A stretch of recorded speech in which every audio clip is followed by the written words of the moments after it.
मैं आज भी लोगों से चैलेंज कर रहा हूँ, दुनिया का कितना बड़ा साइंटिस्ट भी आके बोलेगा कि इधर एक पौधा हो नहीं सकता है, वहां मैं जंगल बना के दिखा सकता है। ये मेरी कलाकारी है, जो ईश्वर ने दिया हुआ कलाकारी है। भारत में लोगों की जो सोच है ना सर, बर्थडे बनाना है यानी तो एनवायरमेंट डे बनाना, बड़ा बैनर रखना है, 20 फुट बड़ा बैनर, 10 फुट हाइट का बैनर, बड़ा पेड़ का इसमें चित्र, और टुडे वर्ल्ड एनवायरनमेंट डे, और एक पौधे लगा रहे, 50 पत्र में आना चाहिए, एक मीडिया में आना चाहिए, और खुद की एक फोटो आना चाहिए।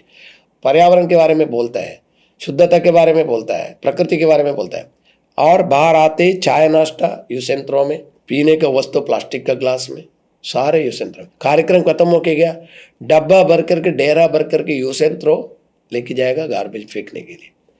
तो आपने पर्यावरण का कार्यक्रम क्यों बनाया? कांचाबोली का जंगल है, वो काटा गया और वहाँ पे 400 एकड़ जमीन को 400 लेके एकड़ प्लस है। Public protest, social media protest, legal protest, सबकी वजह से वो रोकना पड़ा। तेलंगाना एक नहीं है, ऐसे हजारों जगह जो उल्लेख नहीं हो रहा है। छोटे छोटे बहुत जगह पे पहाड़ काटा जा रहा है, पहाड़ के अंदर रिसोर्ट बनाया जा रहा है, वो सारे भुगतने को भी मिल रहा है। केरला में, वायनाड में जो दुरंत हुआ आपको पता है, अभी उत्तराखंड में हो रहा है। बड़े बड़े पहाड़, बरसों से, सालों से, हजारों लाखों साल से खड़ा हुआ पहाड़ आज अपने आप पैसा निकल करके चले जा रहा है। जाओ, नहीं चाहिए, जब तुमको नहीं चाहिए तो हमको भी नहीं चाहिए। तो आप अमेजोन फायर को ले लीजिएगा, ब्राज़ील का ले लीजिएगा, इंडिया की बहुत जगह पे जो फायर लग रही है उसको आप ले लीजिएगा, सब मैन मेड फायर है। उन्होंने 45 साल पहले खोजा हुआ एक चीज़ है कि भाई जहाँ जंगल नहीं है वहाँ एक घना जंगल किस तरह बनाया जा सकता है। पॉपुलेशन बढ़ते बढ़ते सिटी में कन्वर्ट हो जाता है, वो सिटी फिर 5 लाख में और 50 लाख में कन्वर्ट हो जाता है। सारे वस्तुओं के कंजम्पशन भी बढ़ने लग जाता है, उसके रिलेटेड फिर इंडस्ट्री बढ़ने लग जाता है, अदर मैन्युफैक्चरिंग सेक्टर्स बढ़ जाता है, फिर वो इसी तरह हो जाता है। अगर पहाड़ी है तो पहाड़ी कट जाता है, और फिर वो सिटी में कन्वर्ट हो गया। अबेंडन माइंस करके होता है, जो माइनिंग कंप्लीट होने का बड़े बड़े गड्ढे आपने देखा होगा, 60 फुट, 70 फुट, 80 फीट का, 100 फीट की बड़े बड़े गड्ढे होते हैं। बहुत सारे आर्टिकल आप न्यूज़ में भी पढ़ा होगा कि बहुत एनिमल गिर के मर रहे हैं, एनिमल के साथ बच्चे गिर करके मर रहा है, और उससे जो कार्बन जनरेट हो रहा है जो माइनिंग दौरान, वो भी उस पूरा प्रदेश को नष्ट कर देता है। आज लोग बोल रहे हैं कि हाथी हमारा खेती में आ गया, मैं तो उसको उल्टा बोल रहा हूँ। हाथी जहाँ रहता था वहां पे आपने खेती एक्सटेंशन कर दिया, वहां पे आपने घर लेके गया, तब जाकर के वो वहां पे, उसका तो रोज का रूटीन है। असम में आपने देखा होगा, रिसेंटली एक स्टोरी आई थी कि बाम्बू की बैरिकेड बनाया, हाथी रोड बैरिकेड को तोड़ रहा है। आप एक भारतीय वन बना रहे हैं, जो वन में सिर्फ भारत के पेड़ पौधे और जीव जंतु नहीं, भारत की सोच, भारत की शिक्षा सब उसमें समाई हुई है। 10 एकड़ लैंड में 1,08,000 पेड़ लगा रहे हैं, और अंदर 9 प्रकार के जंगल बना रहा हूँ, जिसको पूरा विश्व के बच्चे आ करके, जो एनवायरमेंट स्टडी, बॉटनी स्टडी के बच्चे वहाँ से कुछ सीखे। कोई भी स्कूल का, कोई भी स्टैंडर्ड का, 10वीं के अंदर के बच्चे सबसे ज़्यादा चीज़ों को एडाप्ट कर लेता है।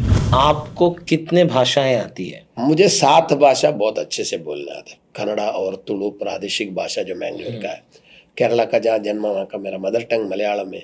फिर आया महाराष्ट्र में नौकरी करने के लिए बॉम्बे में, तो बॉम्बे की भाषा हिंदी और मराठी दोनों है, तो हिंदी मराठी दोनों सीख लिया। फिर गया बड़ी नौकरी के लिए गुजरात, इंडस्ट्रियलिस्ट गुजरात में, तो गुजराती भाषा सीख लिया, और इंग्लिश तो as a common language use करी। तो सर, आपको तो नेचर की भी भाषा आती है, you can speak to the animals. और Yes. जितना मेरा रिसर्च तक मुझे पता चला है, आपको तो सर आसमान के भी भाषा आते हैं। आपने तो बारिश भी रोक दिया था।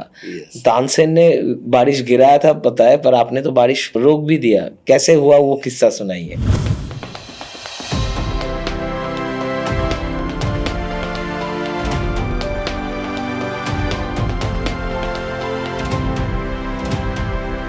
Welcome to pop.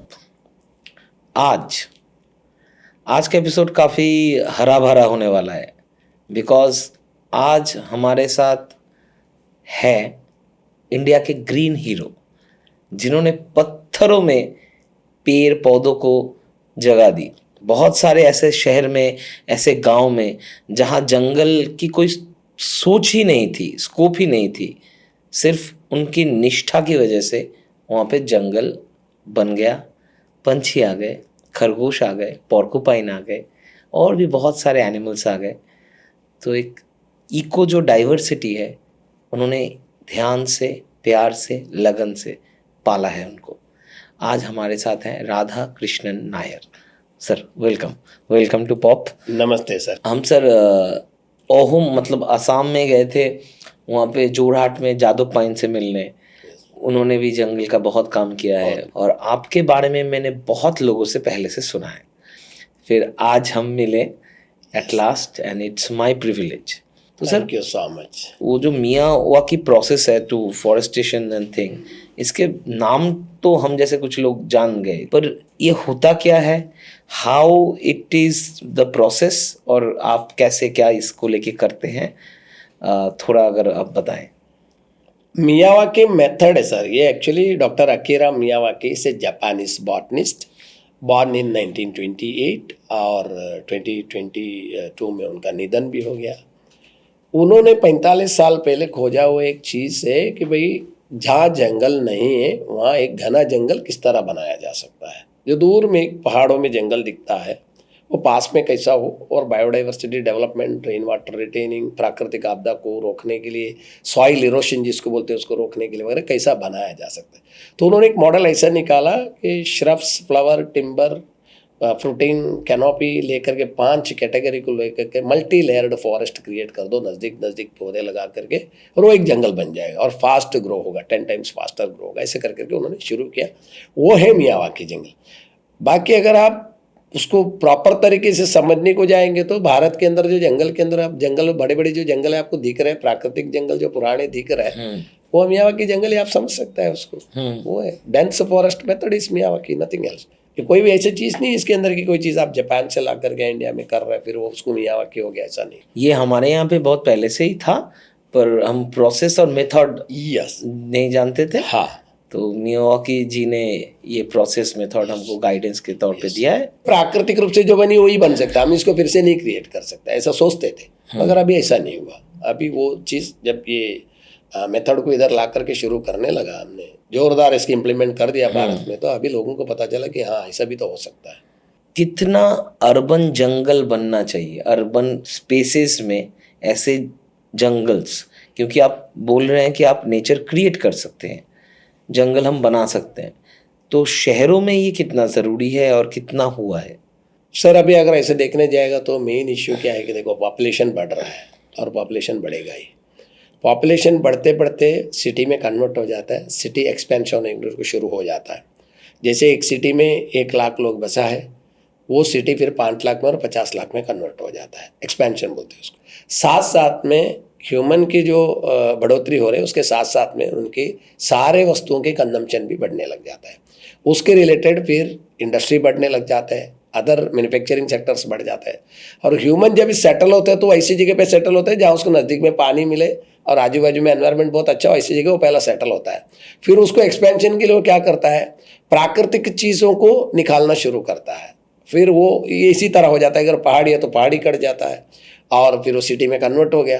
फिर वहाँ पे ये जो जंगल थी वो अभी उसको अर्बन जंगल आप नाम दे देंगे तो जंगल है ही नहीं, वो निकल गया, वहाँ अर्बन सिटी बन गया, जिसको मेट्रो सिटी हम बोल सकते हैं। अब जहाँ पे हरा भरा जंगल दिखता था वहाँ पे अभी आपको कॉन्क्रीट जंगल दिखता है। अगर आप पहले 100 साल पहले या 150 साल पहले का अगर एरियल व्यू नक्शा अगर निकाल दो आप और अभी का आप निकाल दो तो उसमें आपको क्लियरली दिखेगा कितना हरापन गायब हो चुका है और कितना लाल हो चुका है। तो ये सीधा सीधा इम्पैक्ट है कि ग्रीन जंगल वहाँ से नाश हो चुका है और पूरा एरिया वो कंस्ट्रक्शन से सीमेंट जंगल बन चुका है।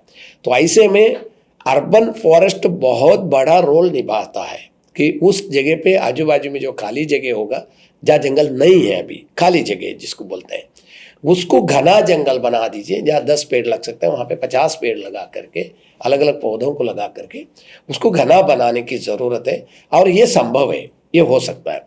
और साथ साथ में सिटियों के अंदर भी वो जितने भी कंस्ट्रक्शन की बिल्डिंग की जो टेरेस है उसको भी हरा भरा बनाना चाहिए, मगर अब नहीं बना रहे हैं हम। ये बहुत दुर्भाग्यपूर्ण है हमारे लिए। अभी तो ये आपका फुल टाइम काम ही बन गया है जंगल बनाना, राइट? Yes. पर ये तो पहले था नहीं। नहीं, पहले आप क्या करते थे? मैं कृषक हूँ, एक कर्नाटक केरला में जन्म हुआ, कर्नाटक में वहाँ कृषि क्षेत्र से जुड़ा हुआ था, फॉरेस्ट डिपार्टमेंट के साथ मिलकर के पौधे लगाते थे बारिश के टाइम में, वन महोत्सव जिसको बोलते हैं। लेकिन तब तो कभी ये नहीं सोचा कि हम आगे जा करके कभी किसी दिन बड़ा जंगल बनाने वाला बन जाएगा, ऐसे कभी सोचा नहीं। लेकिन मुँह होते होते नौकरी के लिए मुंबई आ गया, फिर गुजरात में आ गया, गुजरात में नौकरी करते करते एक दिन ऐसा आ गया 2011 में हुआ है, एक सीन ऐसा हुआ, उधर से प्लांटेशन करना शुरू किया। उससे पहले तो मैं इंडस्ट्री में एज ए फैक्ट्री मैनेजर था, इंडस्ट्रियलिस्ट भी हूँ। अब भी मेरी इंडस्ट्री है, मेरा लड़का संभालता है वो इंडस्ट्री को। क्या और इंडस्ट्री है सर? रेडीमेड गारमेंट्स बनाता हूँ एक्सपोर्ट और लोकल के लिए, और वो मेरी काफ़ी साल से उस लाइन में हूँ। मैं उस लाइन में हर चीज़ उस लाइन से मैंने शुरू किया है, और उसी में फैक्ट्री मैनेजर भी बन गया, उसी से अभी मालिक भी बना हूँ। तो वो फैक्ट्री तो है अभी पूर्ण रीति से आपने कहा ऐसा मैं जंगल की तरफ डाइवर्ट हो चुका है, और उधर से अभी लौट के फिर से वापस आना इतना आसान नहीं है, क्योंकि ये बहुत मुश्किल काम है। जिस तरह पर्यावरण के साथ जब आप जुड़ जाता है, वो जो प्यार है वो आपको कहीं से नहीं मिल सकता है। जो बायोडाइवर्सिटी के साथ बोलो, लिविंग थिंग्स के साथ बोलो, छोटे छोटे कीड़े मकोड़े के साथ बोलो, मूंगी के साथ बोलो, पक्षियों की आवाज़ के साथ बोलो, पक्षियों की आवाज़ को आप संगीत समझना सुन, आप जाते ही पक्षियाँ रो रो के सब आवाज़ कर करके एक जगह आना और जमा होना, और आपको कुछ तो आपसे बात कर रहा है और आप उससे बात कर रहे हैं, फिर आप पेड़ पौधों से बात कर, पेड़ पौधे आपसे बात कर रहे हैं, आपको सुनाई दे रहा है। इससे आपको बाहर आना बहुत मुश्किल होगा। आप नदी तालाब के पास जा रहे हैं तो मछलियाँ आ रहे हैं उधर सब, और नाच रहे हैं अपने आप में, तो हमें पता चलता है कि हमने इस चीज़ को बनाया, ये पहचान पा रहे हैं हमें कि भाई हाँ ये इन्होंने बनाया तो ये हमारे मित्र बन सकता है। तो वो चीज़ और इंडस्ट्री में आपको ज़मीन आसमान का अंतर, अजगजांतर बोलते हैं, अंतर है। इसके लिए उस पर्यावरण से वापस पीछे आना मुश्किल है। तो मैं एज ए इंडस्ट्रियलिस्ट अभी पर्यावरणविद बन गया हूँ। आपको कितने भाषाएं आती है? मुझे 7 भाषा बहुत अच्छे से बोलना आता है, फ्लुएंटली मैं 7 भाषा बोलता हूँ। जिस गांव में मैं जन्मा हूँ वो केरला है, जिस गांव में मैं बड़ा हुआ वो कर्नाटक है। तो कर्नाटक के अंदर 2 भाषा चलती है, कन्नड़ा और तुलु प्रादेशिक भाषा जो मैंगलोर का है। केरला का जहाँ जन्म वहाँ का मेरा मदर टंग मलयालम है। फिर आया महाराष्ट्र में नौकरी करने के लिए बॉम्बे में, तो बॉम्बे की भाषा हिंदी और मराठी दोनों है, तो हिंदी मराठी दोनों सीख लिया।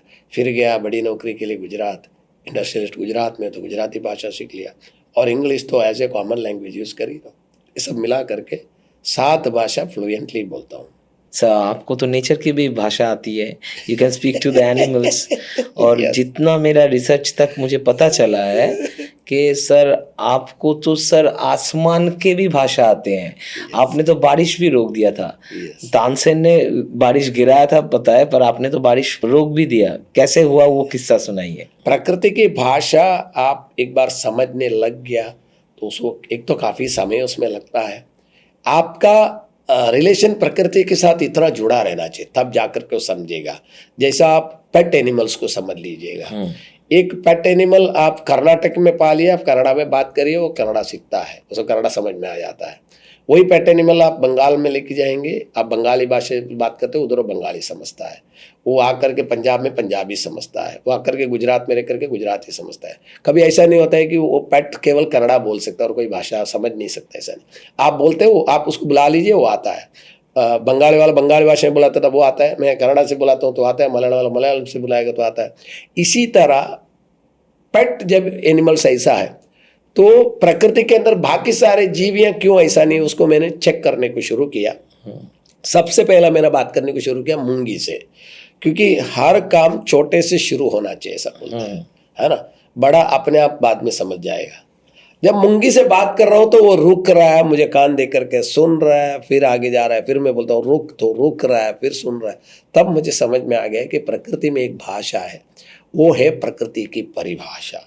तो मैंने बहुत सारे स्टूडेंट्स को उस पर लेक्चर भी देता था कि प्रकृति की परिभाषा, द लैंग्वेज ऑफ नेचर, उसके ऊपर मेरा एक टेडेक्स भी है, द लैंग्वेज ऑफ नेचर। वो तानसेन से शुरू होता है। और पहले कृषि करते थे, आपको पता होगा, कृषि करने वाले लोग जब कृषि करते हैं, चावल के धान जब लगाते हैं, तो वो लोग गाना गाते हैं। वो इसके लिए गाना गाते हैं कि उनका टाइम पास के लिए नहीं है, वो पौधों से बात करते करते खुशी के साथ पौधे को लगा रहे ताकि उसमें बहुत अच्छे उत्पन्न आए, और उसमें बहुत अच्छा उत्पन्न भी आता था। आज ट्रैक्टर की आवाज़ से वो उत्पन्न नहीं आएगा जो वो लोग खुद अपने हाथ से गाना गा के लगा रहे थे। तो उससे मैं सीखा। इसके लिए मैं आज भी वृक्ष से बात करता हूँ तो वृक्ष रेस्पॉन्ड करता है। मैं देखता हूँ उसको।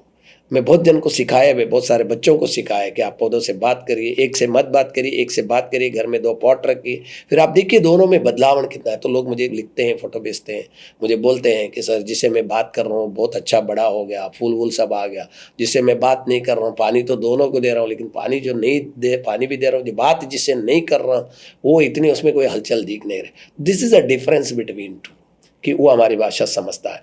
इसी तरह बादल को देख करके आप अगर उसे प्यार है तो बादल को देख करके आप उसको, बहुत बरसात हो रही तो आप उसको बोल देंगे तो आपका सुनता है। मैंने एक्सपीरियंस कर चुका है। और कहीं प्लांटेशन किया, मुझे पानी की ज़रूरत है, तो ड्राई एरिया होकर पे भी वहाँ पे बहुत अच्छा बारिश गिरा है। तो आपने कभी गाना गाते गाते बीज बोया है? हाँ, झाड़ लगाते वक्त और सुपारी के पौधे हम लगाते थे, हाँ। तब हम गाना गाते थे। इवन हम लोग खड्डे करते थे तब भी गाना गाते थे। अब भी मेरे जो प्लांटेशन के टाइम में जो वर्कर काम करते हैं, मैं उनको भी ये चीज़ सिखाया हूँ, तुम लोग गाना गाओ। कभी कहीं अलग अलग जगह की टीम होती है, कभी हमारे साथ कर्नाटक की टीम होती है, कभी हमारे साथ राजस्थानी टीम होते हैं, गुजरात की टीम होते हैं। मैं उनको बोलता हूँ तुम्हारे कोई भी भाषा का गाना गा लो और पौधे लगाते जाओ, देखो आप कितना कौन मजा सा आता गाना है। आप कौन सा गाना गाते थे? नहीं, हमारे केरला का हो गया, हाँ, तो कर्नाटक, थोड़ा तुलु सुना का, दीजिए ना। तो तुलु भाषा में अगर हाँ गाना गाते चलेगा। हो तो मुझे तो मेरे तो मलयाली फिल्म्स के गाने मुझे बहुत पसंद है। मैं मलयालम में इतना नहीं मेरा ये रहता है। अब तुलु मैं में। तुलु का मुझे बहुत पसंद रहता है। हाँ, तो तो तुलु में मैं एक गाना गाता हूँ जो पौधे लगाने के लिए। एक तो मेरा एक प्रेयर होता है, वो अभी हाँ। इधर उल्लेख करना इतना ठीक नहीं लगेगा, लंबा है वो। और गाना मैं गाता हूँ पौधे लगाने के टाइम में, दाने पोन्ने निन्ना मन सेंक तेरी अंदे पोवा, ऐसा बोल के एक गाना ऐसा गला। तो वो भी, उसको भी बहुत अच्छा लगता है कि भूमि देवी औरत है, स्त्री है, तो दाने पोन्ने वो लड़की के ऊपर ही गाना है। तो वो उसको बहुत अच्छा लगा। तुलु भाषा मुझे बहुत पसंद है। सबसे अच्छा पसंदीदा गाना मेरा तुलु है, जो आज लिपि में पुस्तकों में नहीं है, पुस्तकों में धीरे धीरे कन्वर्ट कर रहा है, पत्थरों में है, बट वो मुझे बहुत अच्छा लगता है। और एक हास्यास्पद बात ये है कि पूरा दुनिया के अंदर कहीं भी मैं प्लांटेशन करना होगा तो भूमि के साथ जो पहला खोदने से पहले मुझे बात करना होता है, एक प्रेयर करना होता है, वो प्रेयर मैं तुलु भाषा से ही करता है। वो दूसरा कोई भाषा यूज़ नहीं किया आज तक, चाहे वो कच्छ में करो, राजस्थान में करो, बंगाल में करो। बंगाल में भी मैंने प्लांटेशन किया, दुर्गापुर में, कहीं भी करो, मेरा प्रेयर एक ही भाषा से होता है। वो प्रकृति समझता है बहुत अच्छे से। अंत में गोविंदा नाम बोलते हैं, सब लोग साथ में गोविंदा बोलते हैं, फिर पौधे लगा दो। मैं आज भी लोगों से चैलेंज कर रहा हूँ, दुनिया का कितना बड़ा साइंटिस्ट भी आके बोलेगा कि इधर एक पौधा हो नहीं सकता है, वहाँ मैं जंगल बना के दिखा सकता है। ये मेरी कलाकारी है, जो ईश्वर ने दिया हुआ कलाकारी है। एकदम चैलेंज के साथ कह सकता हूँ, क्योंकि दरिया किनारे साल्टी सॉइल जिसको बोलते हैं, नमकीन हवा, नमकीन मट्टी, नमकीन रेती है, और कुछ एक कप जितना मट्टी नहीं, वहाँ पे मैं अगर पौधे लगा करके घना जंगल बना सकता है, तो पत्थर को फाड़ करके, ब्रेकर से फाड़ने के टाइम में ऐसा आग निकलता है, गर गर गर गर करके फाड़ता है उसको, फाड़ करके उसमें अगर जंगल क्रिएट कर सकता हूँ, तो मुझे पता है कि ये मेरी हम नहीं, मैं बोल रहा हूँ, लेकिन प्रकृति ने हर एक को कुछ ना कुछ दिया है। तो जो प्रकृति ने मुझे दिया है वो मैं प्रकृति के साथ कर रहा हूँ अच्छे से, और मैं संभालने की कोशिश उसको कर रहा हूँ। और मैं चाहता हूँ कि मैं अकेला नहीं होना चाहिए, ऐसा प्रकृति और भी किसी को तैयार करना चाहिए, क्योंकि मैं शाश्वत नहीं रहेगा। कोई भी इंसान ही भूमि में शाश्वत नहीं है, अशाश्वत है। तो हमारी बनी हुई जंगल तो शाश्वत ही रहेगा, युग युग में रहेगा। तो ऐसे कोई लोग फिर भी तैयार होनी चाहिए। ये जो पत्थर खोद के ये जो ये बनाया है आपने, इसका प्रोसेस बताइए सर। भौगोलिक इतिहास को समझना पड़ता है, जियोलॉजिकल कंडीशन, हवा, वातावरण, पानी की समस्या, सारी चीज़ को देखना पड़ता है कि एरिया पत्थर है तो पत्थर में कैसे पत्थर है। पत्थर में भी अलग अलग टाइप के पत्थर होते हैं, लाइमस्टोन होते हैं, लैटराइट स्टोन होते हैं, हार्ड ब्लैक स्टोन होते हैं, डिफरेंट टाइप के पत्थर है। किस टाइप के पत्थर है, तो अभी जैसे शिवरी में एक प्रोजेक्ट मेरा बीपीटी में चल रहा है, वो ब्लैक कलर का स्टोन है, उसके ऊपर थोड़ा बहुत मट्टी है, उसमें हम कर रहे हैं, बाकी तो पत्थर ही है। तो वो पत्थर को पहले समझना पड़ता है, और उसको फिर ब्रेकर से ब्रेकिंग कर करके उसमें फिर गौमूत्र डालना पड़ता है। गौमूत्र इसके लिए हम डालते हैं कि गौमूत्र डालने के बाद और बायोमिक्सर्स, ऑर्गेनिक बायोमिक्सर्स हम उसमें डालते हैं, तो प्राकृतिक रूप से प्रकृति जो प्रकृति में चाहिए वो छोटे कीड़े मकोड़े तैयार कर देता है। वो कीड़े मकोड़े जो पत्थर को और फिर चूरा करते हैं। मैंने तो ब्रेकर से साधारण पीस बना दिया, फिर उसको और पीस बनाने में वो लोग मदद कर देते हैं। फिर जब पौधे लगाते हैं तो पौधे के साथ साथ में थोड़ी सी मिट्टी तो होती है, वो फिर बाकी इस पत्थर को घेर लेते हैं साथ में। और पौधों में कुछ पौधे ऐसे हैं जो अभी पता नहीं विज्ञानी उसके बारे में जाना कि नहीं जाना मुझे मालूम नहीं, जो मैंने प्राकृतिक रूप से जाना उसकी बात कर रहा हूँ। कुछ पौधे की रूट ऐसा है जो गैस छोड़ती है प्राकृतिक रूप से पत्थर को फाड़ने के लिए, फुस फुस फुस फुस करके पत्थर को क्रैक कर देता है, 4 टुकड़ा बना देगा, फिर चारों को घेर के पकड़ लेगा, फिर दबा देगा, चूरा हो जाएगा, वो रूट जा करके उसको चूरा करते करते करते करते जाएगा। इस तरह करती है। इसके लिए आपने देखा होगा बहुत पहाड़, जो पत्थर के जो पहाड़ हो गए उसमें सर्टन टाइप के पेड़ ही आपको देखने को मिलेंगे। उसमें एक है उम्बर है, पीपल है, वार्ड है, ये ऐसे सारे जो मैं एग्जाम्पल में आपको एक एक ऐड कर रहा हूँ। फिर हम बायोमिक्सचर्स और ये काउ यूरिन इसमें डाल देंगे, फिर पौधे लगा के उसको ड्राई ग्रास से मल्चिंग करना है। मल्चिंग करके फिर पानी देना है, 3 एक साल तक तो पानी देना पड़ेगा ताकि वो 25-30 फुट की ऊंचा जंगल बन जाए, सेल्फ सस्टेनेबल जिसको बोलते हैं। उसके बाद तो वो खुद ही संभाल लेते हैं, प्रकृति उसको संभाल लेता है, उसके आपस के बहुत अच्छा रिलेशन है। फिर हमारी ज़रूरत नहीं, फिर हमको जो चाहिए वो देते जाएंगे, बरसात की जगह बरसात, पानी की जगह पानी, ठंडक की जगह ठंडक, कार्बन लेने की जगह कार्बन लेना, ऑक्सीजन देने की जगह ऑक्सीजन देना, संगीत की जगह पक्षियों के संगीत, और सुंदरता अनुभव करने के लिए रंग बिरंगीन कीड़े मकोड़े पतंग, उसमें जो रंग है आपको और कहीं देखने को नहीं मिलेगा। कहाँ से प्रकृति ने इतनी रंग लाई हमें पता नहीं। एक एक कीड़े मकोड़े आपको बरसात के टाइम में ऐसा मिलेगा, आपको लगेगा कि किस पेंटर ने इसको पेंट किया होगा। Mining is a very carbon generating work. Mining की वजह से बहुत प्रॉब्लम फेस करना पड़ रहा है हमको। तो सर आपका माइनिंग को लेके क्या सोच है? मैं काफ़ी साल से सर माइनिंग के ऊपर स्टडी कर रहा हूँ, लगभग 13-14 साल से मैं माइनिंग के ऊपर प्राकृतिक रूप से स्टडी कर रहा हूँ। मैं एक ही बंदा ऐसा है, मुझे ऐसा लगता है, जो प्राकृतिक रूप से सबसे ज़्यादा स्टडी कर रहे हैं। कोई यूनिवर्सिटी का स्टडी नहीं किया, मैं 12वीं फेल हूँ, मैं कोई यूनिवर्सिटी में पढ़ा नहीं हूँ पर्यावरण के बारे में। फिर भी नासा ने 2023 में जो कॉन्फ्रेंस रखी थी, इंटरनेशनल कॉन्फ्रेंस, जिसमें उन्होंने अलग अलग देशों से साइंटिस्ट को लिया, लेकिन भारत से हमको लिया जो मैं साइंटिस्ट नहीं हूँ। उसका कारण यही था, जो प्राकृतिक रूप का जो स्टडी थी वो बहुत ज़्यादा मेरे पास था, तो उन्हें पता था कि ये बच्चों तक पहुँचने की ज़रूरत है। ट्रीज अक्रॉस द ग्लोब वो सब्जेक्ट का नाम था। और माइनिंग के ऊपर जो आपने अभी क्वेश्चन किया, मुझे आज भी हास्यास्पद लग रहा है कि हम लोग बहुत हल्के में ले रहे हैं माइनिंग को। माइनिंग का ज़रूरत है, क्योंकि आपका हर रोज़ का जो कंजम्पशन करने वाला वस्तु से लेकर के आपका चलन वलन से लेकर के सारी चीज़ के लिए आपको माइनिंग की ज़रूरत है। सरकार की, गवर्नमेंट की, देश की एक रेवेन्यू भी माइनिंग है। हर चीज़ माइनिंग से होता है। आज आभरण पहनते हैं, सोना, वो भी तो माइनिंग से आता है। चांदी माइनिंग से आता है, स्टील माइनिंग से आता है, कॉपर माइनिंग से आता है। आज घर बनाने के लिए आपको मार्बल चाहिए, वो माइनिंग से आता है। माइनिंग करो, लेकिन माइनिंग करने के बाद जो प्रक्रिया करना चाहिए वो हम लोग नहीं कर रहे हैं। वहाँ हम लोग चूक कर रहे हैं बहुत बड़ा, और इतना बड़ा चूक कर रहे हैं हम लोग जो नहीं करना चाहिए। उसकी वजह से भी बहुत सारे चीज़ आज आपको फेस करने को पड़ रहा है।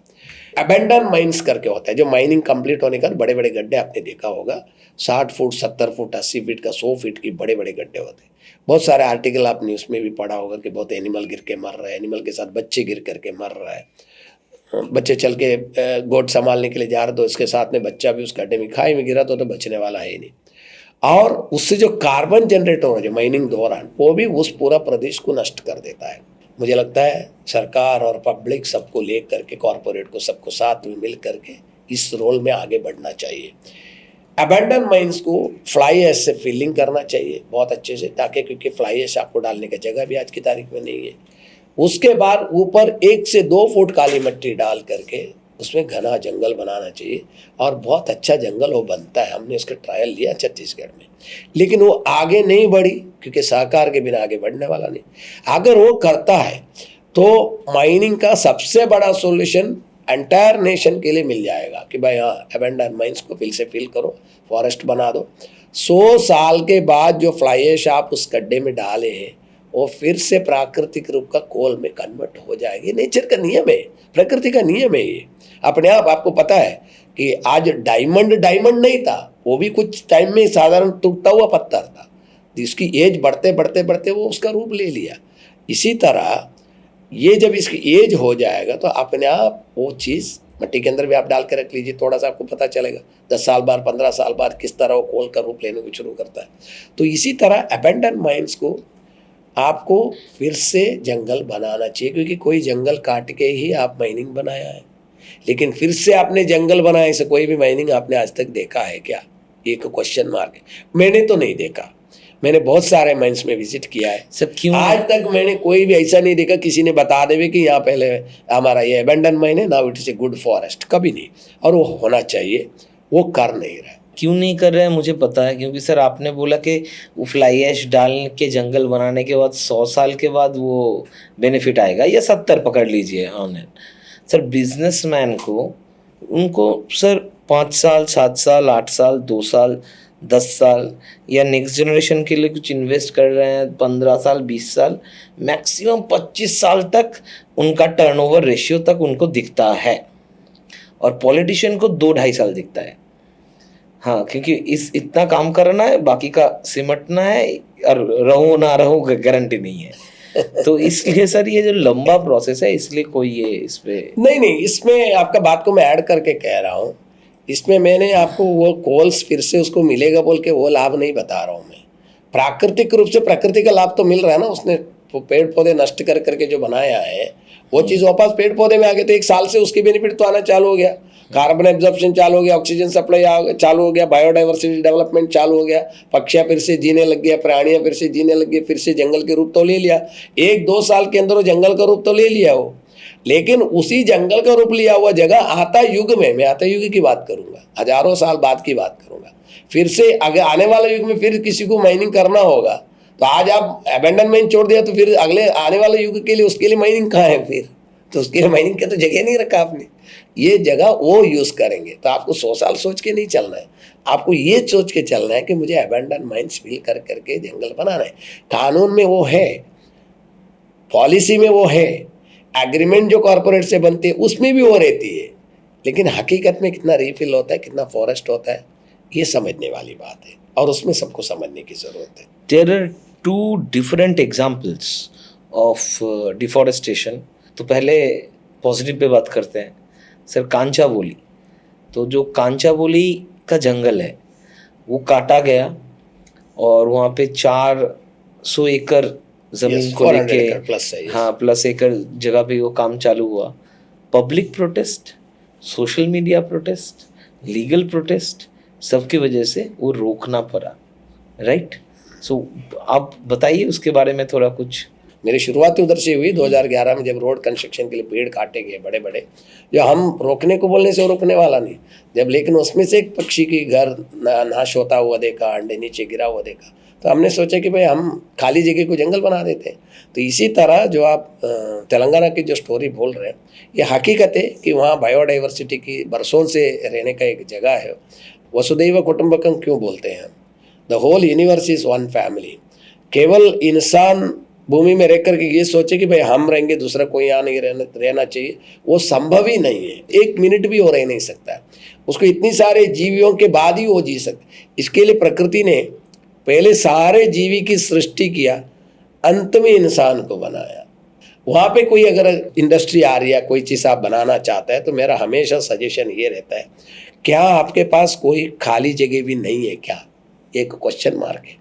तेलंगाना में आपके पास कोई ऐसी जगह नहीं है जो वहाँ से 10 किलोमीटर दूर हो सकता है, 15 किलोमीटर दूर हो सकता है, खाली है, और वहाँ कोई पेड़ पौधे ज़्यादा नहीं है, 2-4 पेड़ ही काटना पड़े, अगर काटना भी है तो 1 करोड़ ऐसा ही पड़ा है, तो आप उसको बनाइए ना। आप जहाँ सब कुछ प्राकृतिक रूप से है उसको नष्ट करके फिर अप्राप्त प्राकृतिक चीज़ों को वहाँ पे आप आर्टिफिशियल चीज़ों को खड़ा कर रहा है। वो आर्टिफिशियल चीज़ को ऐसी जगह खड़ा कर दीजिए जैसा साल्टी लैंड होता है, वहाँ कुछ नहीं होता है, वहाँ कोई कुछ नहीं बनाया हुआ था, इवन आदमी घर में ही नहीं बनाता है। उसको वहाँ पे बनाइए ना, जहाँ पेड़ पौधे नहीं है, जंगल नहीं है, जीवी बहुत सारा जीवन नहीं कर रहा है। अभी तो तालाब भी बंद करके उसके ऊपर आपको बिल्डिंग बनाने की ज़रूरत पड़ रहा है, ऐसा नहीं होना चाहिए। तो ये जो तेलंगाना का जो जंगल कटा है, ये रियली बहुत दुख की बात है। ये केवल हमारा देश के लिए नहीं, पूरा विश्व के लिए दुख की बात है, क्योंकि आपने एक नोटिस भी उस जीवी को दिए बिना ही आपने बुलडोज़र चलाया है। उस पक्षी को भी ये नहीं पता होगा कि कल सुबह मेरे बच्चे यहाँ रहेंगे कि नहीं रहेंगे। उस प्राणी ने किसी ने वहाँ बच्चा रखा होगा बिल के अंदर, ससला खास खास करके, रैबिट जिसको बोलते हैं। अब उसके बच्चे होंगे वहाँ, कल ही बच्चा रखा होगा, या आज सुबह 6 बजे बच्चा रखा होगा, 8 बजे बुलडोजर चला होगा। क्या हालात हो सकते हैं हम समझ सकता है। आज हमारी एक घर डिमोलिश करना है तो आपको कलेक्टर नोटिस देता है कि आप 15 दिन में खाली कर दो, आप इलीगल जगह पे बनाए हैं, इसको डिमोलिश करना है। तब भी हम लोग रोड पे आकर के रोने को शुरू करते हैं, हम केस करते हैं, हम सुप्रीम कोर्ट जाते हैं। कौन सा जीव ये सुप्रीम कोर्ट गया? उसकी सुप्रीम कोर्ट कौन है? प्रकृति है।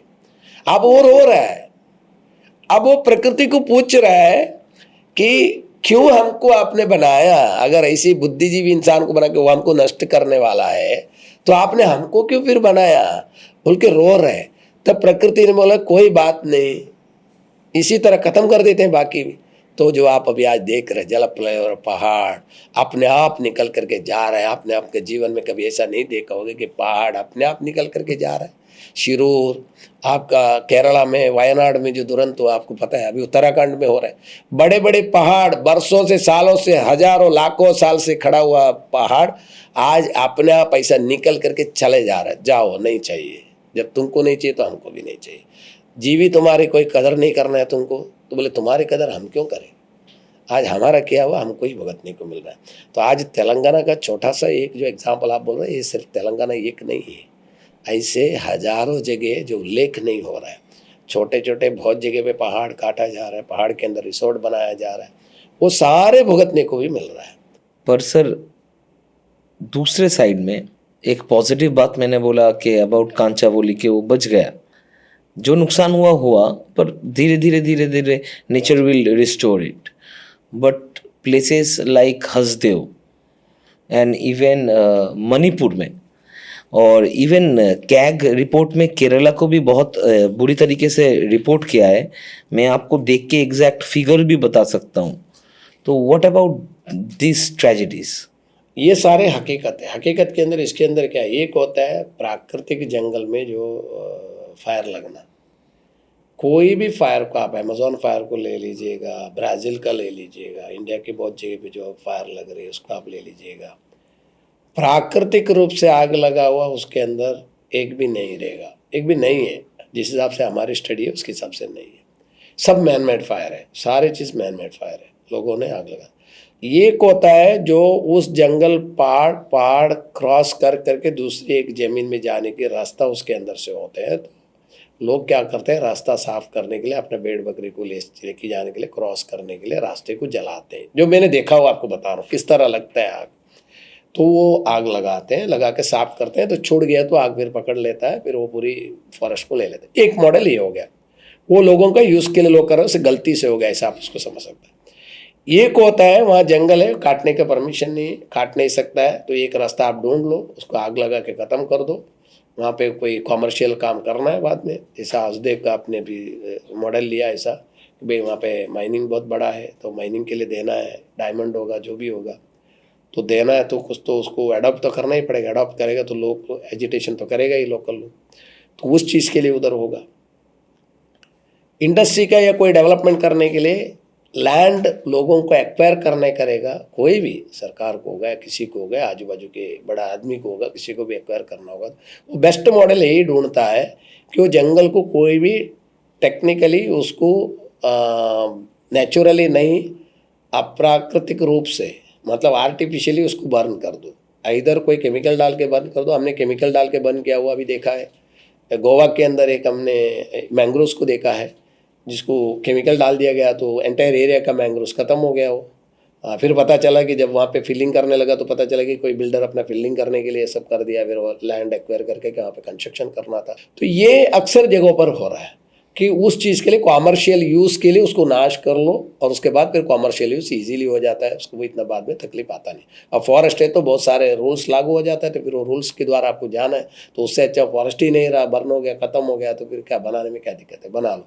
अभी केरला का आपने उल्लेख किया, उसके अंदर भी यही है कि वहाँ पे भी इंडस्ट्री एक्सपेंशन ऐसा नहीं बोल सकते, इतनी इंडस्ट्री नहीं है केरला में, लेकिन हाउसिंग सेक्टर का एक्सपेंशन लार्ज स्केल में हुआ है। और उसके अलावा आपका अदर प्रोजेक्ट्स जिसके अंदर आप हाईवे प्रोजेक्ट्स बोल सकते हैं, लार्ज स्केल में हाईवे प्रोजेक्ट्स के लिए बड़े बड़े पहाड़ों को काटा गया, बड़े बड़े पहाड़ों में जो जंगलों को काटा गया। सर रोड की सिर्फ साइड के जंगल। 2017 से 21 के बीच इन 4-5 सालों में 29,000 plus wild life attack cases हुए हैं, 445 डेथ भी हुए हैं। मतलब काफी मतलब यस यस यस, मैं यही आपको बोल रहा हूँ। देखिए, जब जंगल नहीं रहा प्राणी को जीने के लिए, तो प्राणी तो जाएगा कहाँ? जिस जंगल को आपने अटैच कर करके जो प्रॉपर्टी बनाए रहेगा, तो उसी प्रॉपर्टी में आएगा। आज लोग बोल रहे हैं कि हाथी हमारा खेती में आ गया, मैं तो उसको उल्टा बोल रहा हूँ।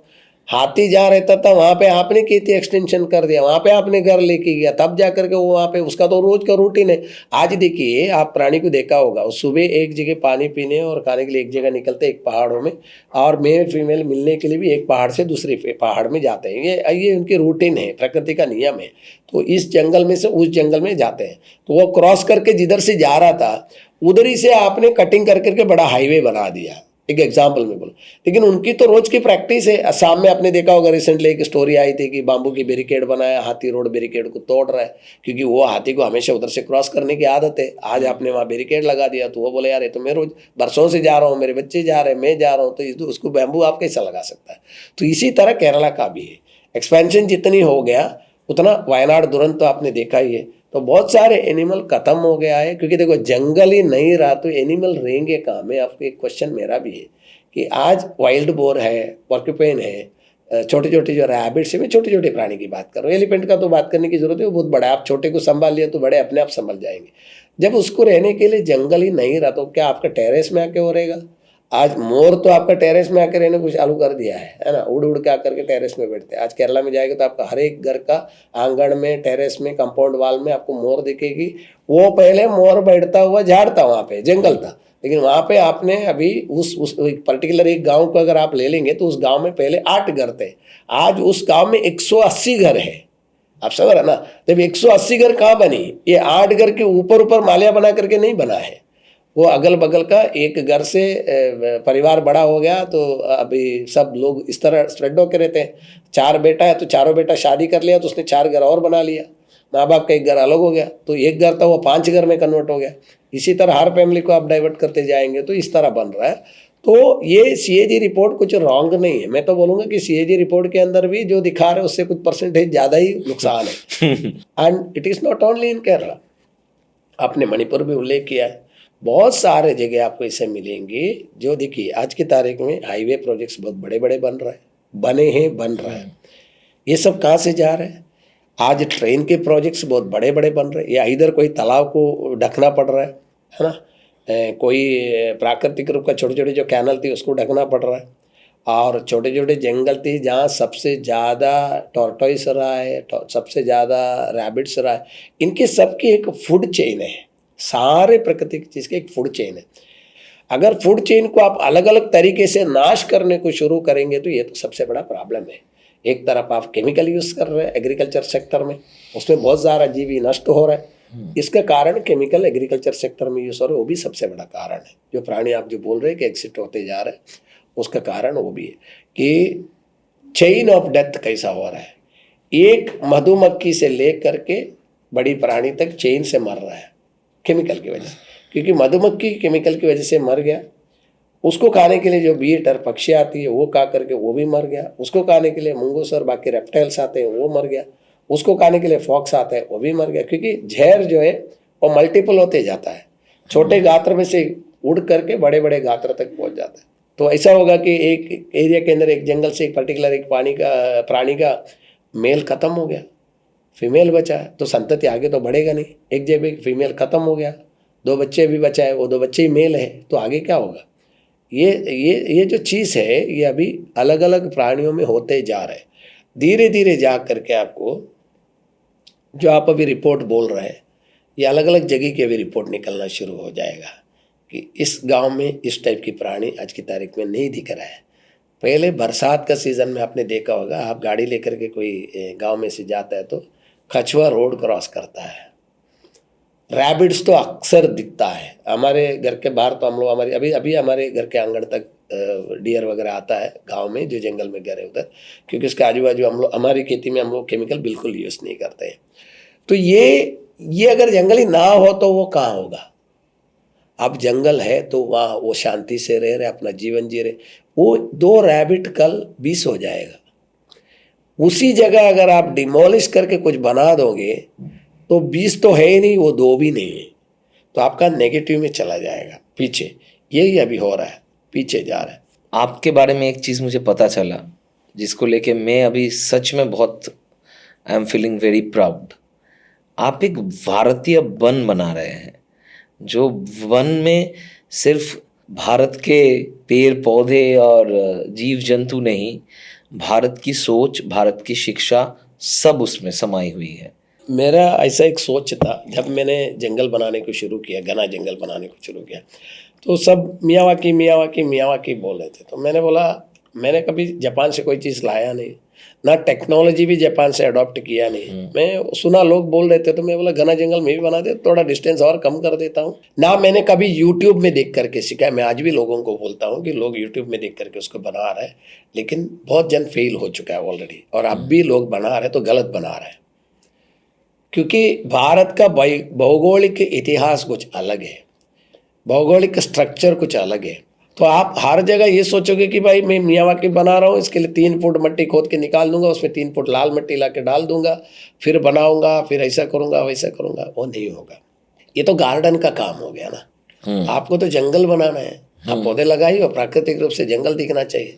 तो मैंने जब इसमें बहुत मेहनत कर करके अपने तरीके से स्टडी कर करके अलग अलग एरिया में कर करके इसमें एग्जाम्पल लेने का मैंने बोला जब भारत में ही ये सब कुछ हुआ हमारा इन्वेंशन, तो इसको तो भारत वन नाम होना चाहिए। फिर मेरे दिमाग में ऐसा आया अभी हाल ही में कि भारत वन के अंदर क्यों ना मैं कुछ अलग अंदाज बना दे जिसको पूरा विश्व के बच्चे आ करके, जो एनवायरमेंट स्टडी बॉटनी स्टडी के बच्चे वहाँ से कुछ सीखे। ओपन में इस जंगल में आइए, वहाँ पे आप पेड़ के नीचे बैठिए या घूमिए, 1 किलोमीटर 2 किलोमीटर 3 किलोमीटर अंदर घूमिए और सारे चीज़ के बारे में जानिए कुछ दिनों के अंदर ही, और सभी बच्चों को उसका मौका दो। कोई भी स्कूल का, कोई भी स्टैंडर्ड का 10वीं के अंदर के बच्चे सबसे ज़्यादा चीज़ों को एडाप्ट कर लेता है। स्टडी भी यही बोलती है, आप कोई चीज़ उनके अंदर ब्रेन में डाल दो तो वो अडॉप्ट हो जाते हैं। इसके लिए हमने अभी भारत वन जो बना रहा है उसमें मैंने ऐसा प्लान कर करके बना रहा। अभी एक मेरा चिकबल्लापुर में एक प्लान चल रहा है जो बन रहा है, 10 एकड़ लैंड में 1,08,000 पेड़ लगा रहे हैं। उसको मैंने एंट्री में भारत वन नाम रख रहा हूँ और अंदर 9 प्रकार के जंगल बना रहा हूँ। पहला जंगल आपको मिलेगा युग वन, 4 युग है, सतयुग, त्रेता युग, द्वापर युग, कलयुग, ऐसा 4 युग है। वो 4 युग का युग संकेत वाला युग वन बनेगा। उसके बाजू में आप जाने के टाइम में आपको वेद वन मिलेगा, 4 वेद को संकेत करता हुआ वेद वन पकड़ लिखा रहेगा उधर, तो लोग भी आएंगे तो उनको मालूम पड़ेगा कि भाई भारत का ये 4 वेद को मानते हैं। उसके बाद आगे आप जाने के टाइम में आपको शास्त्र वन मिलेगा, एक पेड़ का ही रूप भी दिया हूँ उसको मैं, एक ब्रांच की तरह। वो जंगल एरियल व्यू से आप फोटो लेंगे तो आपको ऐसा लगेगा कि एक पेड़ है, उसके सब ब्रांचेस है, उस तरह उस जंगल को क्रिएट कर रहा है। और शास्त्र वन में 6 शास्त्र के हिसाब से उल्लेख किया होगा। फिर सिद्धि वन बना रहा हूँ, उसके बाजू में अष्टांग सिद्धि बोलते हैं, 8 सिद्धि उसमें होगा। उसके बाद फिर ग्रह वन होगा, 9 ग्रह को संकेत करेगा। उसके बाजू में फिर 12 राशि का, 12 संकेत किया हुआ 12 राशि का राशि वन होगा। उसके बाद में 18 पुराण वन है, इसके लिए उसको पुराण वन नाम दे रहा है। 18 पुराण है, 18 पुराणास बोलते हैं, तो उसको संकेत करता हुआ पुराण वन होगा। उससे आगे निकल करके आपके पास नक्षत्र वन होगा, 27 नक्षत्र है, तो बच्चे पढ़ेंगे ये 27 नक्षत्र है। उसके बाद वहाँ से निकल करके आप जब बाहर आएंगे तो लास्ट में आपको मिलेगा विद्यावन। भारत का 64 विद्याएं हैं, तो वहाँ पे विद्यावन, बच्चों को पता चलेगा कि हाँ ये 64 विद्या है, परमानेंटली वहाँ पे एम्बोस करके लिखा हुआ होगा। उसके बीच में 7 बैठने की जगह है, और वो 7 बैठने की जगह भी इसी के लिए बनाया कि भारत को सप्तर्षि लोगों का अटैचमेंट पहले से है, 7 ऋषि का अटैचमेंट है। और रंगनाथ टेम्पल का जो स्टैच्यू इंस्टॉल किया उन लोगों ने, सप्तर्षि लोगों ने उस काल में इंस्टॉल किया। 4-5 हजार साल पुराना मंदिर है, आज भी आप देखेंगे तो पूरा पत्थर से बना हुआ मंदिर है, बहुत सुंदर मंदिर है। स्टैच्यू आप इतना सुंदर दिखेगा आपको कि आप वहाँ खड़ा रहेगा तो भूदेवी और लक्ष्मी विष्णु का पैर के पास बैठा है और विष्णु लेटा हुआ है, शेषन आगे, काल कृष्णशिला का विग्रह है। आपको बाहर आने का मन नहीं करेगा, इतना वो विग्रह आपको अट्रैक्ट करता है कि आपको ऐसा लगेगा कि जीवंत विष्णु लेटा हुआ है। कभी कभी ऐसा हमें ऐसा लगता है कि अरे हम बात करें तो शायद उठ के खड़ा नहीं रह जाए विष्णु, ऐसा लगता है, इतनी उसमें अटैचमेंट।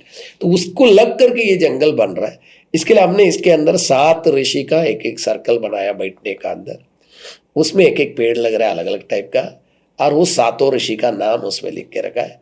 और लास्ट में एक मेडिटेशन सेंटर बनाया, ताकि इस भारत वन के अंदर लोग अंदर जाएंगे तो प्राकृतिक पावर को लेकर के बाहर आएंगे, नेगेटिव एनर्जी को छोड़ करके आएंगे, और बहुत सारे चीज़ों को सीख करके आएंगे।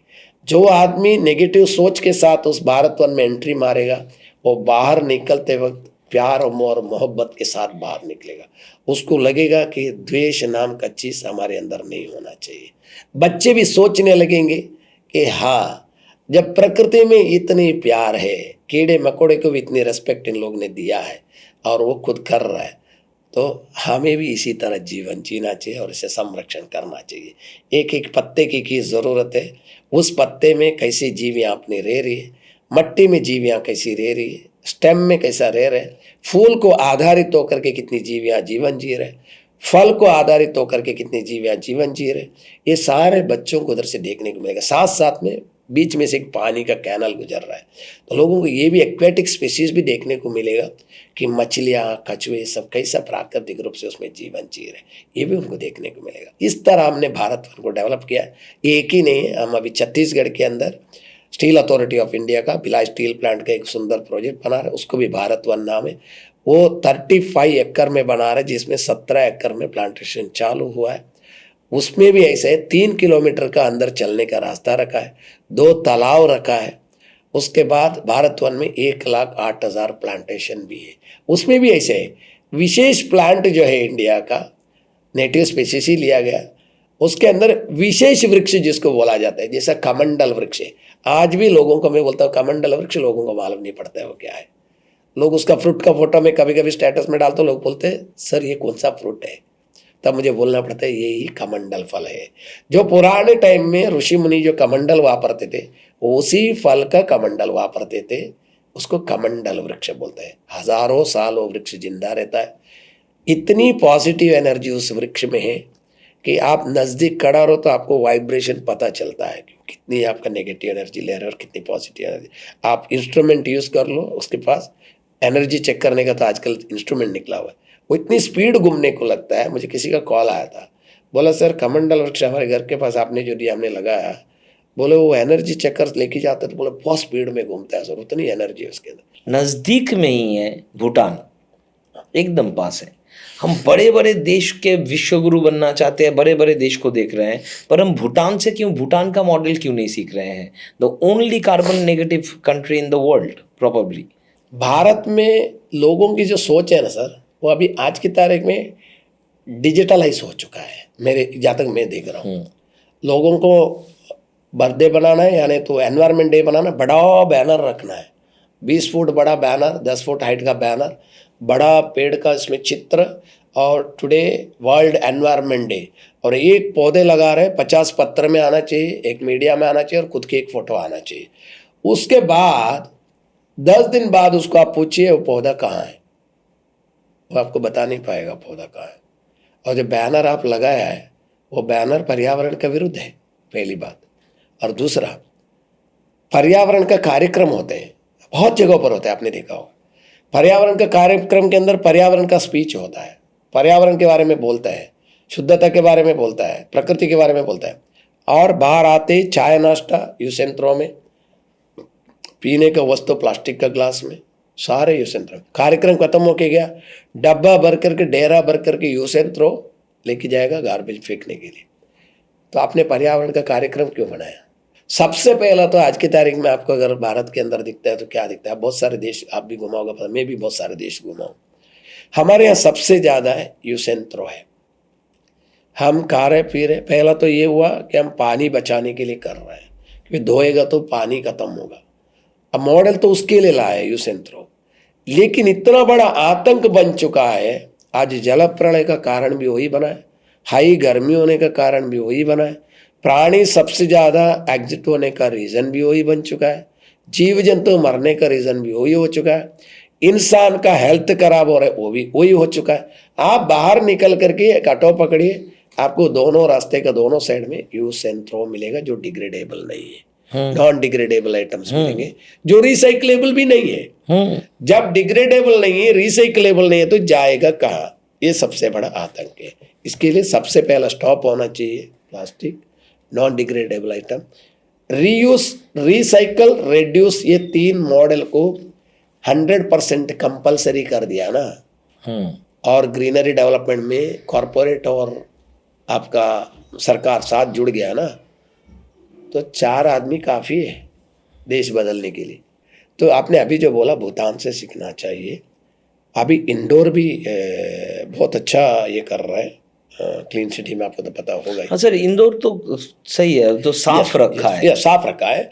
ग्रीन में देश अभी बहुत स्टेप्स ले रहे, नहीं ले रहे ऐसे नहीं। अभी जैसा मैं कर रहा हूँ, प्लांटेशन कर रहा हूँ, तो मुझे कोई लोगों ने कॉपी करके कर रहा है, नहीं कर रहा है ऐसा नहीं, कुछ मात्रा में कर रहा है, कुछ मात्रा में कर रहा है। जब तक सरकार कॉरपोरेट ऐसे टीम के साथ जुड़ करके नहीं करता है, तभी तक आप भूटान को कॉपी नहीं कर सकता है। अभी क्या हो रहा है, अभी मेजर इश्यू ये कि सरकार आपके साथ नहीं रहता है इस मुहिम में, अगर है तो उसमें दूसरा कुछ इश्यूज है, और उसके साथ कॉरपोरेट आपके साथ जुड़ा नहीं है।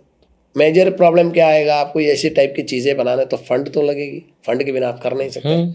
आप फंड लगेगा तो कॉरपोरेट आपको साथ में जुड़ने की ज़रूरत है, क्योंकि CSR फंड जो है बहुत जगह पे यूटिलाइज हो रहा है। उसको सबसे ज़्यादा अभी आप उल्लेख किया ऐसा कि भूटान का मॉडल बना लो कि भाई विश्वगुरु बनने के लिए हम कार्बन में ही क्यों ना विश्वगुरु बन सके, कि भाई कार्बन न्यूट्रल देश हमारा सबसे पहला बन गया। उसका तैयारी चालू है, लेकिन तैयारी इतना स्लो है कि उसको आप अभी अंदाजा नहीं लगा सकते कितना साल में होगा। हम रहेगा, आप रहेगा, बोल नहीं सकता है कि नहीं, हमको देखने को मिलेगा कि नहीं मिलेगा, लेकिन वो स्पीड में हो सकता है। बहुत सारे लोग काम उसमें कर रहे हैं। आपने अभी उल्लेख किया ऐसा कि ना 3-4 लोगों का आपने नाम उल्लेख किया ही उसमें। बहुत सारे लोग हैं पानी के लिए, पानी क्लीन रखने के लिए काम करने वाला बहुत सारे लोग हैं, लेकिन प्रैक्टिकली रियलिटी में सरकार, कॉरपोरेट और जनता 3 मिल करके एक कम्युनिटी बाउंडिंग होकर के चीज़ अभी नहीं हो रहा है, अभी नहीं हो रहा है। उसकी ज़रूरत है।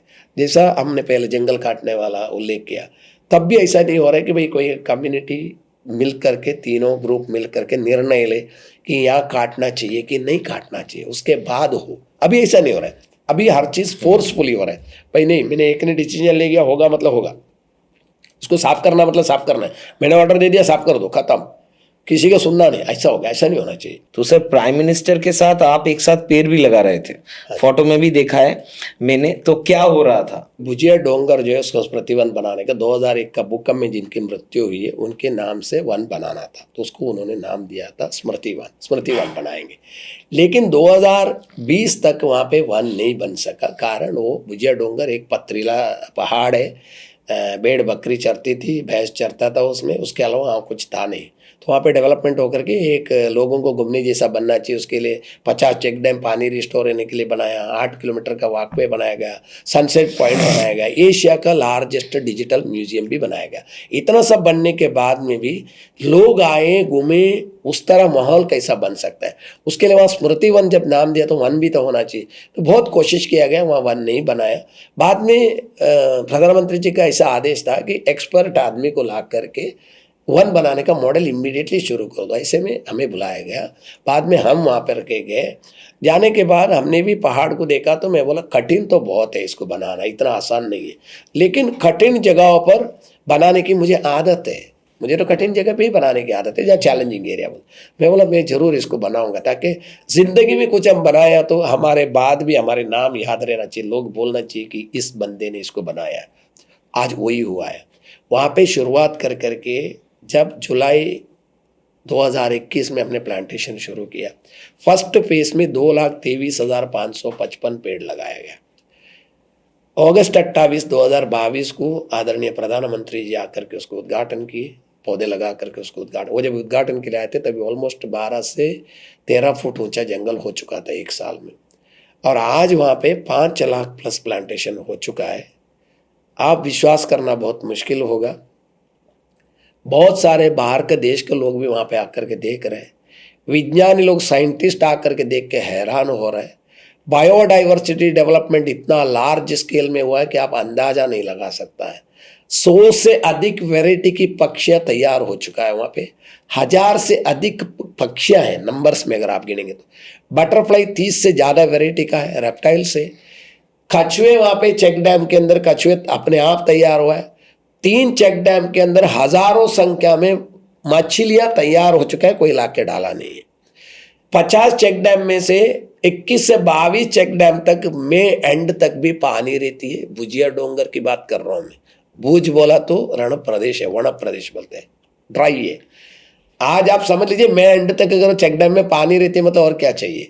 ठंडक का माहौल अगर आप देखेंगे तो बाहर से 7 से 8 डिग्री लेस रहती है वहां पे समर में भी उतने एरिया के अंदर। लोग जहां भेड़ बकरी चरने के लिए आता था वहां पे लोग आज सेल्फी निकालने आ रहे हैं। रोज का 1500 प्लस का फुटफॉल है सर। 1500 प्लस लोगों का फुटफॉल है।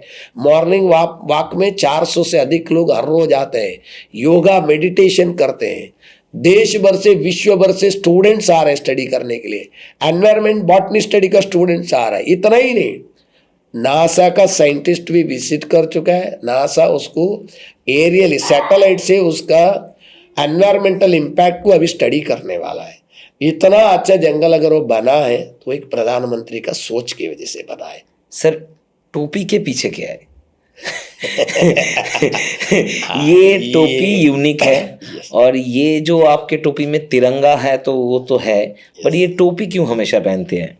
सर मैं बचपन में जब खेती में काम करता था तो हम लोग खेती में काम करने के टाइम इसको पहनते थे। इसको तुलुनाड में मैंगलोर में मुट्टाले बोलते हैं। मुट्टाले बोलेंगे तो सुपारी का पत्ते से बनता है। एक तो ये सनलाइट का प्रोटेक्शन के लिए, धूप का प्रोटेक्शन के लिए। दूसरा कोई सर के ऊपर हमको उठा करके गोबर वगैरह ले जाना है उसके लिए इस तरह उसको यूज़ किया जाता है। खेती में अक्सर हम लोग यूज़ किया, मैं मेरी माँ यूज़ करते, मेरे पिताजी यूज़ करते, हम लोग सब यूज़ करते थे। और बाद में बॉम्बे आ गया तो ये पहन के तो आया नहीं। और फिर तो नौकरी का इसमें डाइवर्ट हो गया, फिर धंधे पे आ गया। फिर जब प्लांटेशन कर रहा था, मैं प्लांटेशन शुरू किया 2011 में। धूप में काम होता है मेरा। एक बार दरिया किनारे का बड़ा प्रोजेक्ट कर रहा था। इतना धूप समर के टाइम में हम लोग प्लांटेशन करते हैं मैक्सिमम। इतना धूप सहने को नहीं हो रहा। तो सर पे रुमाल बांधो, ये बांधो, वो बांधो, दूसरा आर्टिफिशियल कोई टोपी ला के रखो, ऐसा सब चलती थी। मैंने बोला ये नहीं यार। मैं जब कर्नाटक घर हमारा गया तो उसी दिन, जिस दिन मैं गया उसी दिन माँ वो पहन के खेती में कुछ कर रही थी। मैंने बोला यार मैं ये इसको पहनना चाहिए। मैंने माँ को बोला मैं इसको पहनता हूँ, अभी मेरा प्लांटेशन के टाइम में इसको फिर पहनता हूँ। और ये खेती का संकेत भी है, कृषि का संकेत भी है, और मैं पर्यावरण के लिए काम भी कर रहा हूँ। ये डिग्रेडेबल है, कहीं डाल दो तो सड़ करके ये जीवी को खाने का आहार बन जाएगा, पानी में डाल दो मछली के लिए आहार बन जाएगा, और नेचुरल है प्योरली, इसको पहनना चाहिए। तो मैंने पहना। तो पहन करके दूसरे दिन जब निकल रहा था मेरे को फ्लाइट पकड़ने का, उस दिन भी पहना। तो माँ बोली अरे तू पहन के ही जा रहा है। मैंने बोला हाँ, इसको मैं अभी जीवन भर शिरोधारण करना चाहता हूँ, इसको मैं मेरा शिरोभूषण बनाना चाहता हूँ, ताकि लोग पर्यावरण को कुछ समझे तो मेरे ये शिरोभूषण से समझना चाहिए कि भाई हाँ, आज भी मैं अगर मुझे अमेरिका भी जाना हो, मैं थाईलैंड गया, उसके बाद सिंगापुर, मलेशिया, हर कंट्री गया, जब भी जाता हूँ तो मेरा वेशभूषण यही है। सिर से ये शिरोभूषण कभी हटता नहीं है। उसके बाद ये भारत का जो चिन्ह है, हमारा सिंबल जो है, इंडिया रिप्रेजेंट करता है, उस तरीके का यहाँ पे फ्लैग रखा गया। इसके लिए कि मुझे कोई पूछे कोई भी देश में मैं जाऊँ तो आप कौन है, वो मुझे देख करके समझना चाहिए मैं भारतीय हूँ। और मेरा ये पहरावा से लुंगी केरला को संकेत करता है। मेरा जन्म केरला से, तो मैं लुंगी पहनता हूँ तो केरला किसी को पूछने की ज़रूरत ही नहीं, मेरा वाइट लुंगी में हूँ। और वाइट शर्ट, क्योंकि मैं पर्यावरण के लिए काम करता हूँ, डाइड कपड़ा यूज़ नहीं करता हूँ, तो उसके लिए पर्यावरण का संकेत हो गया। और साथ में तुलुनाड का संकेत है, ये मुट्टाड़ है। मुट्टाड़े बोलेगा तो ये केवल तुलुनाड के लोग ही पहनता है और कोई नहीं। तुलुनाड का पुराना इतिहास में अगर राजा का भी आप फोटो देखेंगे तो राजा का सिर पे भी ये आपको मिलेगा। उस काल में इसको एक ऐसे फैशन कैप पहनते थे। अब लोगों में लेबर पहनने लगा तो लोग उसको पीछे कर दिया। तो मैंने बोला नहीं, जो लेबर जो खेती में पहनता है वो हमारे जैसे नामचीन आदमी का शिरोभूषण होना चाहिए, ताकि लोग उसको रेस्पेक्ट दे सके। नहीं तो क्या होता है कि भाई नहीं वो पहनते हैं वो हम नहीं पहनना चाहिए, ऐसा नहीं होना चाहिए। कहीं भी हो, आज मैं कितनी बड़ी स्तर पे पहुंचूंगा तब भी शिरोभूषण तो ये रहेगा ही। आपने अभी तक किन किन गवर्नमेंट के साथ काम किया है? गुजरात गवर्नमेंट के साथ, महाराष्ट्र गवर्नमेंट के साथ, फिर उसके बाद आपका सेंट्रल गवर्नमेंट जिसको आप बोल सकते हैं उनके साथ काम किया हूँ। सारे जगह पे गवर्नमेंट के साथ ही होते हैं, क्योंकि जो लैंड होते हैं सरकारी लैंड होते हैं, तो गवर्नमेंट का कोई ना कोई डिपार्टमेंट उसमें इन्वॉल्व रहता ही है।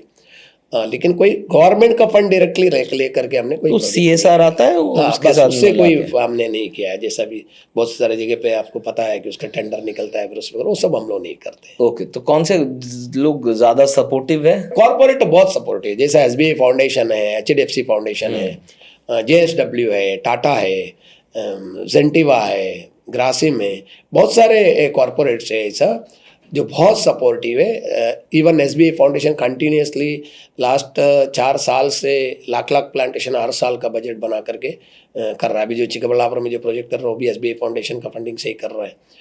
बहुत अच्छा प्रोजेक्ट कर रहे हैं। JNPA में हमने किया, जो गवर्नमेंट डिपार्टमेंट आप बोल रहे थे, JNPT जिसको आप जवाहरलाल नेहरू पोर्ट अथॉरिटी जिसको बोलते हैं, उन्होंने वहाँ पे बहुत बड़े जगह दिया प्लांटेशन के लिए। Already 1 lakh plus plantation already हो चुका है। अभी ये सितंबर खत्म होकर अक्टूबर शुरू होगा तो वहाँ पे फिर 11,000 पेड़ फिर लगा रहे हैं। कंटिन्यूसली कुछ न कुछ चल रहा है। अभी बॉम्बे पोर्ट ट्रस्ट का अथॉरिटी की जगह पे हम लोग अभी प्लांटेशन कर रहे हैं। जुरिक कोटक जो फाइनेंस कंपनी है वो लोग भी बहुत आगे आकर के इसमें प्लांटेशन के लिए प्लान बना दिया है। वो कॉरपोरेट्स बहुत ज़्यादा अभी आगे आने लगा है ये अर्बन फॉरेस्ट बनाने में। ये जो ड्राइव आप जी रहे हो, ये जो प्लांटेशन का आपने शपथ लिया है, तो आगे तो बढ़ेगा सर, नेक्स्ट जनरेशन ही चाहिए।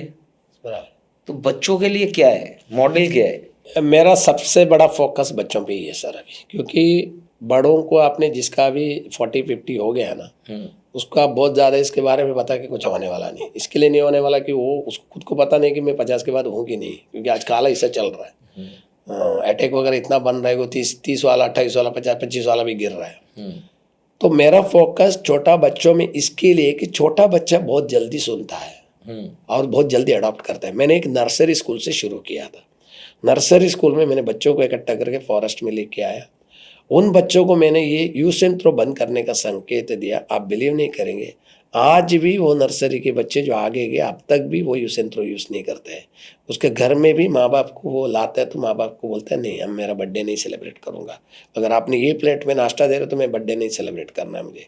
आप केक प्लास्टिक में ला रहे हैं, मैं नहीं सेलिब्रेट करूँगा। एक जिद करता है वो बच्चा। और हर बर्थडे में माँ बाप को बोलते हैं नहीं, आज मुझे पहले जाके एक पौधे लगाना है, उसके बाद मैं केक काटूंगा। ये सब बोलने लग गया है। कारण छोटे बच्चे बहुत जल्दी अडॉप्ट करता है। इसके लिए मैं बच्चों को एक नया स्कूलों में ये चालू किया, माई प्लैनेट माई प्राइड करके एक सब्जेक्ट चालू किया मैंने। माई प्लैनेट माई प्राइड, मेरी धरती मेरा अभिमान, ये बच्चों के अंदर शुरू कर दिया। तो बच्चों के अंदर जब ये सब्जेक्ट में मैं जब लेक्चर देता हूँ, बच्चे आते हैं स्कूल से, वहाँ पे उस साइड पे नज़दीक की प्लांटेशन साइड जो रहते हैं वहाँ आते हैं। प्लांटेशन दौरान बच्चों को ले रहा हूँ, कम्युनिटी प्लांटेशन जिसको बोलते हैं। बहुत सारे बच्चे आ रहे हैं, वो पौधे लगा रहे हैं, मट्टी हाथ में उसको ख़राब नहीं लग रहा है। नहीं तो नॉर्मली मैंने कितनी बच्चों के हाथ में अर्थवर्म हाथ में दिया ऐसा देखने के लिए कि बच्चे कितनी इसको एक्सेप्ट कर रहे हैं। कुछ बच्चे बहुत डर जाता है, उसके अंदर से वो डर को मैंने निकाल दिया। फिर उसी बच्चा उस अर्थवर्म से खेलने लग गया। पहला डरता था, फिर खेलने लगा। जब उसको ये पता चला कि यही अर्थवर्म है जो मट्टी को रिफ्रेश करके मेरे जो घर पे खाना आता है वो इसकी वजह से आता है, तो then they adopted as it as is friend. जब हमने ये बोला कि it is farmers friend, make it your friend also, उसको अपना फ्रेंड बना दो। तो इसके लिए मैंने बच्चों को बहुत सारा अलग अलग टाइप का चीज़ों को देने को चालू किया। बच्चे के कैंप फॉरेस्ट में आते हैं, बच्चे घूमते हैं, जाते हैं, बच्चों को पत्ते के बारे में, फूल के बारे में, फ्रूट के बारे में, उधर के फ्रूट उनको खिला करके उसके टेस्ट बोलता हूँ, देखिए बर्ड चेरी कैसा होता है, कितना टेस्ट है, फूल की खुशबू, वो फूल में कौन कौन आता है, मकरंद कैसा लेके जाता है, वो फूल फ्रूट में कैसा कन्वर्ट होता है। आप घर में फ्रूट खा रहे हैं, उसके कारण कौन है? आपको अगर ये नहीं होते तो आपको फ्रूट नहीं मिलता, ये जीवी अगर ना होते तो आपको फ्रूट नहीं मिलता, ये जीवी अगर ना होते तो आप फ्रेश जूस नहीं पी सकते हैं। ये सारी चीज जब उनके अंदर डालता है, वो गौर से सुनता है, करता है, फिर उन्हीं लोगों को हम प्राणी का जो फूड चेन है उसमें बच्चों को ही फूड चेन बना रहा है साइड पे। जैसे एक को हिरण बना रहा है, एक को टाइगर बना रहा है, ऐसा लाइन से खड़ा कर रहा है। उसमें से थोड़े टाइम बाद हिरण गायब हो गया तो टाइगर को खाने के लिए वहां कोई खाना ही नहीं, फिर वो तड़पते इधर उधर ढूंढ रहा है, अंत में खाना नहीं होकर वो मर रहा है। तो फूड चेन कैसे ब्रेक हो रहा है उसको बच्चों में ही हाईलाइट कर करके बता रहे हैं। साथ में बच्चों को ड्राइंग का काम दे रहे हैं साइट पे कि वहीं का जंगल का फूल और पत्तों से कैसा बना। इतनी सुंदर बच्चे उसको बनाते हैं। वो बच्चे कभी बोलता नहीं, वो बच्चे फिर दूसरे साल दूसरे स्टैंडर्ड से फिर बोलते हैं हमको वहाँ पे साइड पे पिकनिक जाना है, फॉरेस्ट साइड जहाँ हम गए थे, तालाब में उसको कछुए को देख रहे हैं, वहाँ का तालाब बनाया उसमें कछुए को देख रहे हैं, बाकी सारे चीज़ों को देख रहे हैं, पक्षियों की आवाज़ देख रहे हैं। तो हमने उनको बर्थडे में आप लोग इसको करो, साथ में इस साल से मैंने एक और चीज शुरू किया है। रक्षाबंधन से बच्चों को जंगल में बुला करके हमने मेरा पोता से शुरू किया उसको, वो अभी 2 साल का हो रहा है नवंबर में। रक्षाबंधन के साथ वृक्षाबंधन शुरू कर दिया इस बार से। भारत वन के अंदर वृक्षाबंधन, जाओ वृक्ष से प्यार करो, वृक्ष को अपना भाई अपना बहन बनाओ, उसको राखी बांधो, प्राकृतिक रूप से हक करो, उसको प्यार करो, बातें करो, सेल्फी खींचो, फोटो खींचो, अपनी तस्वीर अपने घर पे रखो। साथ साथ में उसको एक अपना, जिसके पास बहन नहीं है घर में, बहन का एक नाम दे दो उसको। जिसको भाई नहीं है, अकेली बहन है, उसको एक भाई बना करके भाई का नाम दे दो। जैसे कदम्ब वृक्ष है, उसको कदम्ब मत बोलो, मेरा भाई है, उसको अगर तुमको नाम दूसरा देना ही है तो बोला अक्षय नाम दे दो उसको। जब भी तुमको तुम्हारे घर पे आकर के पूछेगा, माँ बाप को भी सिखाने को शुरू कर दिया मैंने। आपको कोई पूछा कितने बच्चे, और सर अच्छी बात है, पीरों का रिलीजन नहीं होता। Yes yes, Hindu Muslim Christian ईसाई कोई भी भाई बना सकता है, कोई भी बहन बना सकता है। हमने मतलब एक पीर को कोई मोहम्मद, दूसरा कोई राम भी बुला सकता है। नहीं, यस। यहाँ पे क्या है, माँ बाप को बोल दिया है कि भाई आपके पास एक ही बच्चे, तो आपको कोई घर पे है तो आपको बोलना हमारा 5 बच्चे हैं। पूछेंगे बाकी 4 कहाँ है, तो बोलना नारगोल वाला फॉरेस्ट में। अरे ऐसे कैसे फॉरेस्ट में क्यों है ना, एक कदम है, एक नीम है, एक रक्तगुंज है, एक काजिलिया है, ये हमारे बाकी 4 बच्चे हैं। वाह, नाम घर में लिख के रख दीजिए कि हमारे ये 4 बच्चे और है। कितना अच्छा लगेगा जब उस अटैचमेंट आपके साथ आता है। अभी बच्चे मुझे कहीं मिलते हैं ना रास्ते में, उसी बच्चे लो, तो मुझे सामने से गाड़ी रुका के मेरे पास आकर के बोलते हैं my brother is there in the forest, Nargol forest, उसका नाम बोलते हैं कदम्ब, इस भाई के दोस्त ने आम भेजा है। यस।